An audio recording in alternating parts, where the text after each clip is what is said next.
क्या आप जानते हैं, चाणक्य ने कहा था, स्त्री को समझना चंद्रमा की चाल समझने से भी कठिन है। लेकिन क्यों? क्या हर औरत एक जैसी होती है, या फिर औरत को परखने की भी एक गुप्त विद्या है? चाणक्य कहते हैं, स्त्री को सिर्फ उसके सौंदर्य से मत परखो, क्योंकि सौंदर्य भ्रम है और भ्रम सबसे खतरनाक जाल। फिर असली पहचान क्या है?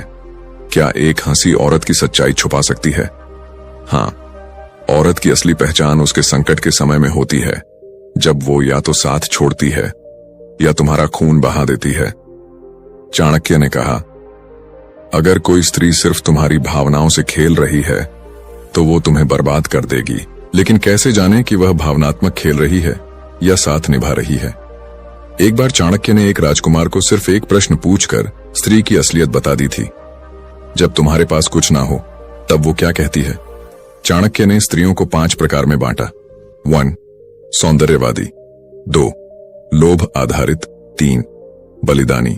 4. चंचल। 5. रहस्यमयी। हर पुरुष को सिर्फ एक स्त्री जीवन में ऊंचाई दिला सकती है, लेकिन 4 स्त्रियां उसका सर्वनाश कर सकती हैं। आपके जीवन में कौन सी स्त्री है? एक समय की बात है, मगध के एक राजा की रानी ने युद्ध के समय महल छोड़ दिया था, लेकिन एक दासी उसके प्राण बचा रही थी। चाणक्य ने कहा, राजा को रानी नहीं, वो दासी चाहिए जो मरते वक्त तक साथ दे। जो स्त्री तुम्हारे साथ सिर्फ तब होती है जब तुम्हारे पास सब कुछ हो, वो प्रेम नहीं करती, वो सौदा करती है। किसी स्त्री को परखने के लिए सिर्फ 3 स्थितियां देखो। 1. जब तुम हारते हो। 2.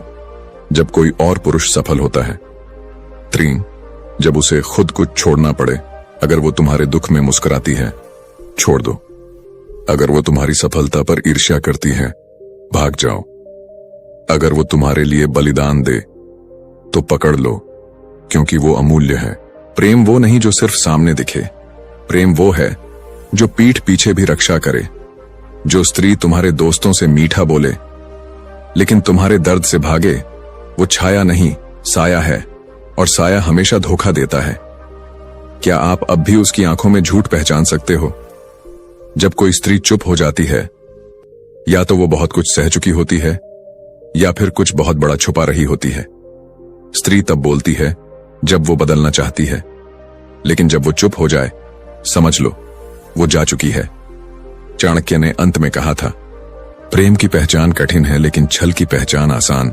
छल हमेशा जल्दी मीठा लगता है, प्रेम धीरे धीरे मीठा होता है। क्या आप उस मीठे जहर को प्रेम समझ बैठे हैं? अगर कोई स्त्री सिर्फ तुम्हारे पैसों के बारे में बात करती है, वो तुम्हारा भविष्य नहीं देख रही।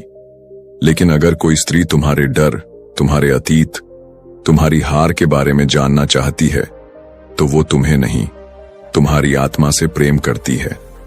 चाणक्य की अंतिम पंक्तियां, राजा हो या रंक, अगर वो स्त्री को परखना भूल गया तो वो जीवन भर किसी और के हाथ की कठपुतली रहेगा।